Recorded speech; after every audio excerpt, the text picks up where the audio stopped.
Mystery Under the Tree. Written by Jesse Darby and read from the Creepypasta wiki. We all know that magical feeling when you are 6 or even 13 years old. Anything is possible when you run into your living room and see that brightly lit Christmas tree with presents stacked underneath it. The colorful designs of the wrapping paper seem so alluring and make you giggle with glee. Because then, you believe that anything can be under all those layers of wrapping paper, just waiting for you to discover it. My Christmas story is this experience, like that of any other 7-year-old child. Normally, when you open a present on Christmas Day, you expect to find something happy or positive. What I found is impossible for me to explain, even today in my late 20s. I cannot even begin to comprehend it. I woke up earlier than usual, about 8 a.m. I ran down the stairs in my Christmas pajamas. My dad and mom were sitting on the couch, mugs of coffee in their hands, smiling up at me. The radio was playing Jingle Bell Rock, like it does every year in my small town. On the Christmas counter waiting for me was a freshly baked pan of gingerbread cookies and milk, just like the perfect Christmas I experienced every year. There was one thing, however. One thing that was different. There was a small box under the tree, roughly about the size of a box of pencils, with the same appearance. The present was not wrapped in the same color wrapping paper, which made me curious. Being 7 years old, I thought it was simply a special present, different from the rest, better.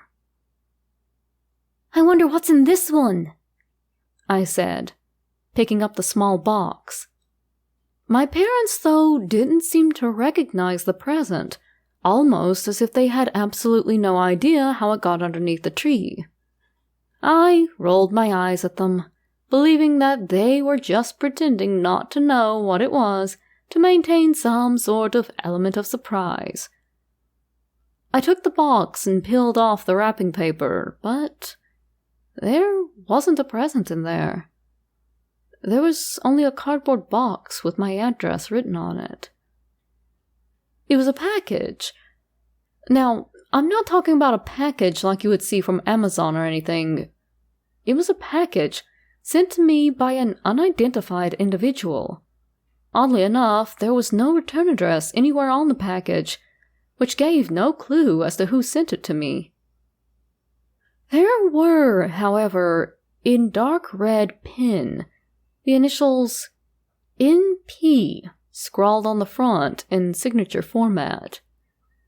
I was genuinely confused at this point, as were my parents. I took a pair of scissors and cut through the tape that sealed the sides of the box and opened it. Inside the box was a letter. Not the sort of letter that you would expect to come in the mail. There was no envelope. It was a traditional letter with the paper folded neatly in half, a wax-stamped seal keeping the letter closed. I broke the seal and opened the letter. It read as such: Dear Timothy Pines, I watch when you are sleeping. I know when you're awake. Go to sleep tonight, Timmy, and please, do not wake up, for your own sake. Happy holidays. S.C. I read the letter several times, trying to grasp any sort of meaning behind it, but I didn't realize something until later. I looked at the bottom of the letter, and attached to it by a small piece of tape was a small razor blade. I didn't go to sleep that night. I was hysterical. My mom and dad had to stay awake with me that night and play games with me, try to get me to calm down in any way they possibly could. I guess perhaps we don't know what we're opening that morning of every year. Now, as years go by, I look at Christmas in a completely different perspective. Happy holidays, whoever may be reading this. I guess we really don't know what might be awaiting us underneath those layers of wrapping paper on Christmas morning.